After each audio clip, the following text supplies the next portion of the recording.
You wake up, check your phone, scroll through messages you didn't ask for, problems you can't solve, and a calendar that's already demanding more than you have to give. Before your feet touch the floor, you're already behind. The Stoics saw this coming 2,000 years ago, and they designed a morning practice to meet it head-on. Marcus Aurelius ruled the Roman Empire while a plague burned through his cities and wars bled his borders. Seneca advised a tyrant and survived 3 emperors. Epictetus was enslaved, crippled, and exiled. None of them woke up to calm. They woke up to chaos, just like you. And every single one of them built their day on the same foundation. A morning routine designed not to control the world, but to control their response to it. Stoicism isn't a philosophy of positive thinking or emotional suppression.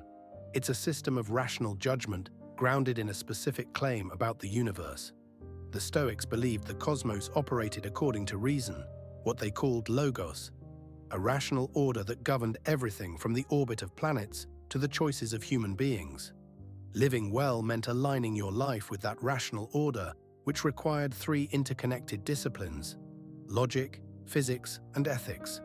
Logic taught you how to reason through propositions and distinguish truth from falsehood. Physics explained the structure of reality. Ethics showed you how to live in accordance with nature by cultivating virtue as the highest good. The morning was where all 3 disciplines converged into action. Before the demands of the day could flood in, the Stoic practitioner sat with a single question: what is mine to control? The answer was always the same: not your health, not your reputation, not the behavior of others, not the outcome of your work. Only your judgments, your intentions, and your responses. Everything else belonged to fortune, and fortune was indifferent. Marcus Aurelius wrote in his private notes, later compiled as Meditations, that he began each day by reminding himself he would encounter difficult people: the meddling, the ungrateful, the arrogant, the deceitful. This wasn't pessimism, it was preparation. He understood that disappointment came from expecting the world to behave as if it had read your preferences. By confronting the day's likely friction in advance, he stripped it of its power to destabilize him. That discipline, repeated daily for decades, shaped how he governed and how he endured. The practice had a structure. First, premeditation of adversity. Sit quietly and picture the day ahead. Identify where you might lose control, where someone might frustrate you, where a plan might collapse. Then ask, if that happens, what part of my response is mine to control? The answer isolates your agency. You can't control the traffic, but you can control whether you treat the delay as a catastrophe or as time to think. You can't control your colleague's tone, but you can control whether you interpret it as a personal attack or as their own stress leaking out. That reframing isn't denial, it's precision. Second, rehearsal of virtue. The Stoics identified 4 cardinal virtues: wisdom, courage, justice, and temperance. Each morning, choose one and name a situation where you'll practice it. If you choose courage, decide in advance that when the meeting turns tense, you'll speak honestly instead of deflecting. If you choose temperance, commit that when the urge to check your phone interrupts your focus, you'll pause and let it pass. Virtue isn't abstract. It's a decision made before the pressure arrives, so that when the pressure arrives, the decision is already made. Third, remind yourself of impermanence. Seneca wrote often about the shortness of life and the inevitability of loss, paraphrasing a consistent theme across his letters: that we squander time as if we had an endless supply and only notice its scarcity when it's nearly gone. The Stoics weren't morbid, they were realistic. Every morning, acknowledge that today might be your last conversation with someone you love, your last chance to do work that matters, your last opportunity to choose your response instead of being swept along by reflex. This isn't meant to crush you. It's meant to clarify what deserves your attention. Why is this hard? Because your nervous system wasn't designed for rational judgment. It was designed for threat detection.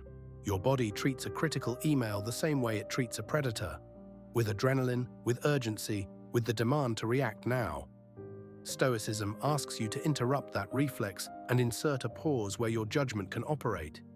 That pause feels unnatural, especially when everything around you rewards speed and reaction. And modern life makes it harder. You're not waking up to a single emperor or a single battlefield. You're waking up to 100 small fires, each one dressed up as urgent, each one designed to colonize your attention before you've decided what matters. The Stoic morning routine is a deliberate act of resistance.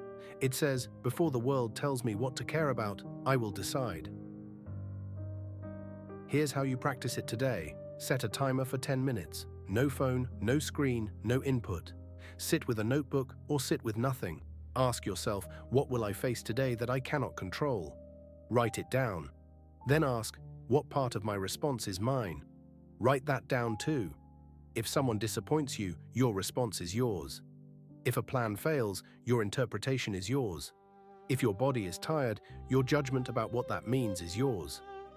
That 10-minute window before the noise rushes in is when you establish the terms of your day. Next, choose one virtue for the day. Name a specific moment where you'll practice it. Don't leave it vague. If you choose wisdom, decide that when you're about to reply in anger, you'll wait 10 seconds and ask whether your response serves your principles. If you choose justice, commit that when you see something unfair, you'll name it instead of looking away. The specificity is what makes the practice stick. A general intention dissolves under pressure. A concrete decision holds. Finally, remind yourself that nothing is permanent. The people you'll see today won't always be here. The work you'll do today is finite. The frustration you'll feel today will pass. This isn't a reason to care less. It's a reason to care about the right things and to bring your full attention to them while you still can. What changes if you do this every morning? Not invulnerability. The Stoics never promised you wouldn't feel pain, frustration, or grief. What changes is your relationship to those feelings. You stop treating every emotional reaction as a command. You start recognizing it as information, and information can be examined. Over time, the gap between stimulus and response grows wider. You still feel anger, but you're no longer controlled by it. You still feel fear, but you can act in spite of it. You still encounter disappointment, but it doesn't flatten you. The Stoics described a related goal as Ataraxia, a state of robust equanimity, an ongoing freedom from distress that doesn't depend on the world cooperating with your plans. It wasn't the absence of disturbance, it was freedom from being destroyed by disturbance. And it came from one practice, repeated every morning, until the question, what is mine to control, became the first thought of the day rather than an afterthought. Stoicism didn't die with the Roman Empire. It declined when Christianity became the state religion in the 4th century, but it never disappeared.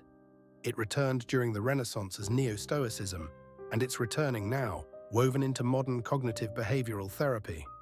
Therapists working in that tradition, including researchers like Donald Robertson, who have written on the connection between Stoic philosophy and CBT, use Stoic principles to help people separate thoughts from automatic emotional reactions, to distinguish what they can control from what they cannot, to build resilience without pretending pain doesn't exist.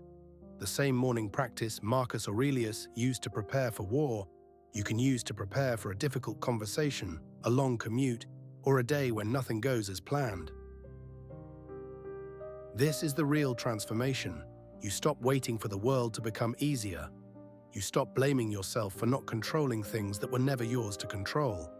You start each day by deciding in advance who you want to be when the pressure comes. And when the pressure comes, and it will, you'll have already made the choice. The morning you woke up to hasn't changed. The messages are still there. The calendar is still full. But you're no longer reacting to it from a place of reflex and overwhelm. You're meeting it from a place of preparation, clarity, and rational judgment. That's what the ancient daily routine was designed to do. Not to make life easy, but to make you ready. Stoicism. Master your judgments. Practice what is yours to control.